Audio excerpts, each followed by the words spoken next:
చంద్రబాబుపై TDP senior నేత అశోక్ గజపతిరాజు అలిగినట్టు సమాచారం. ఈ కారణంగానే ఆయన ఇవాళ జరిగిన టీడీపీ పొలిట్ బ్యూరో సమావేశానికి డుమ్మా కుట్టినట్టు పార్టీలో జోరుగా ప్రచారం సాగుతోంది. కొన్ని రోజులుగా చంద్రబాబు తీరుపై అశోక్ గజపతిరాజు అసంతృప్తిగా ఉన్నట్టు సమాచారం. ఈ కారణంగానే నిన్న జరిగిన భోగాపురం విమానాశ్రయ కార్యక్రమానికి కూడా గజపతిరాజు హాజరు కాలేదని తెలుస్తోంది. ఇక కిషోర్ చంద్రదేవ్ టీడీపీలో చేరిక వ్యవహారం ఇద్దరు నేతల మధ్య విభేదాలకు కారణమని ప్రచారం సాగుతోంది.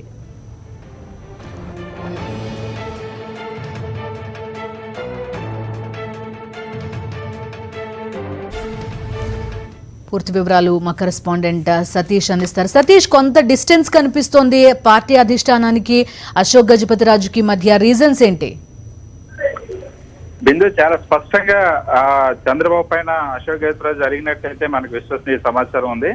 ప్రధానంగా ఈ రోజు అత్యంత కీలకమైనటువంటి పొలిట్ బ్యూరో సమావేశం, అంతేకాకుండా సుదీర్ఘ కాలం తర్వాత జరుగుతున్నటువంటి పొలిట్ బ్యూరో సమావేశం ఇది. ఈ సమావేశానికి తెలుగుదేశం పార్టీ మొట్టమొదటి నుండి పొలిట్ బ్యూరో సభ్యులుగా ఉన్నటువంటి అశోక్ గజపతిరాజు హాజరు కాకపోవడం అనేది సంచలనమైన విషయంగా మారింది. అంతేకాకుండా 2 రోజుల కిందట ఏదైతే జరిగింది, విజయనగరం జిల్లాలో భోగాపురం ఎయిర్పోర్ట్ కి సంబంధించి శంకుస్థాపన కార్యక్రమం జరిగింది. గతంలో Ashok Gajapathiraju civil aviation minister గా ఉండేటప్పుడు ఎయిర్పోర్ట్ కి సంబంధించిన వ్యవహారాలు చూశారు. అప్పుడే భూసేకరణ జరిగింది. ప్రత్యక్షంగా అశోక్ గజపతిరాజు పాత్ర ఉన్నటువంటి ఆ ఎయిర్పోర్ట్, అంతేకాకుండా తరువాత కాలంలో ప్రస్తుతం అది ఆ ఎయిర్పోర్ట్ నిర్మిస్తున్నట్లు భోగాపురం కూడా విజయనగరం పార్లమెంట్ పరిధిలో ఉంది. దానికి అశోక్ గజపతిరాజు పార్లమెంట్ సభ్యులుగా కూడా ప్రాతినిధ్యం వహిస్తున్నారు. అటువంటి నేపథ్యంలో సీఎం ముఖ్యమంత్రి పర్యటన కూడా దూరంగా ఉన్నారు. ఎప్పుడు కూడా గతంలో ఇలా జరగలేదు. సో దానికి కొనసాగింపుగా వెంటనే జరిగినటువంటి పొలిట్ బ్యూరో సమావేశం ఇప్పుడు ఏకంగా అశోక్ గజపతిరాజు హాజరు కాకపోవడం అనేది చర్చనీయాంశం. దీనికి కారణం ప్రధానంగా ఇటీవల కిషోర్ చంద్రదేవ్ తెలుగుదేశం పార్టీలో చేరడానికి అంగీకరించినప్పుడు అసలు అశోక్ గజపతిరాజుతో సంప్రదించకుండానే ఈ వ్యవహారం సాగింది. ప్రధానంగా కిషోర్ చంద్రదేవ్ సోదరుడు స్వయంగా అశోక్ గజపతిరాజుకి సంబంధించినటువంటి భావమర్తి అవుతారు ప్రదీప్ చంద్రదేవ్ ని టీడీపీలో మళ్ళీ ఎంపీ స్థానం కానీ ఎమ్మెల్యే స్థానం కానీ ఇప్పించాలని అశోక్ గజపతిరాజు భావించారు. కానీ ఇప్పుడు దానికి బ్రేక్ పడింది. కిషోర్ చంద్రదేవ్ కి అరకు పార్లమెంట్ స్థానం నుండి పోటీలోకి దించేటువంటి ఆలోచన ముఖ్యమంత్రి చంద్రబాబు చేస్తున్నటువంటి పరిస్థితి.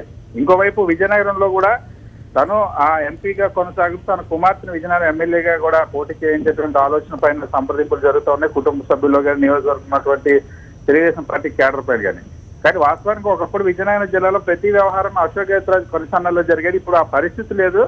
ఇటీవల కాలంలో మంత్రి గంట వచ్చిన తర్వాత ఆ పరిస్థితి పూర్తిగా మారిపోయినటువంటి పరిస్థితి. అలాగే పార్టీలోకి వస్తున్నప్పుడు కూడా ఎవరు వచ్చినా సరే, గతంలో విజయరామరావు చేరినప్పుడు కానీ లేదా సుజయకృష్ణ రంగారావు చేరినప్పుడు కానీ, ఇప్పుడు అశోక్ గజపతిరాజు చేరుతున్నప్పుడు, కిషోర్ చంద్ర చేరుతున్నప్పుడు కానీ అశోక్ గజపతిరాజుకి సమాచారం లేకుండానే మొత్తం వ్యవహారాన్ని చంద్రబాబు చక్కబెడుతున్న పరిస్థితి. గతంలో లోకేష్ తో కూడా నేరుగా విభేదాలు వచ్చినటువంటి పరిస్థితి. ఈ నేపథ్యంలో ఇప్పుడు అశోక్ గజపతిరాజు తాజాగా అలగడం అన్నది ఈ టీడీపీలో కలకలం రేపుతుంది. ఇప్పటికే ఒకవైపు కొంతమంది నేతలు టీడీపీని వీడుతున్న నేపథ్యంలో ప్రభుత్వానికి ఇబ్బందికరమైన పరిస్థితుల్లో మళ్ళీ ఇప్పుడు అశోక్ గజపతిరాజు లాంటి సీనియర్ లీడర్ అలగడం అనేది ఇప్పుడు తీవ్ర చర్చనీయాంశంగా మారింది.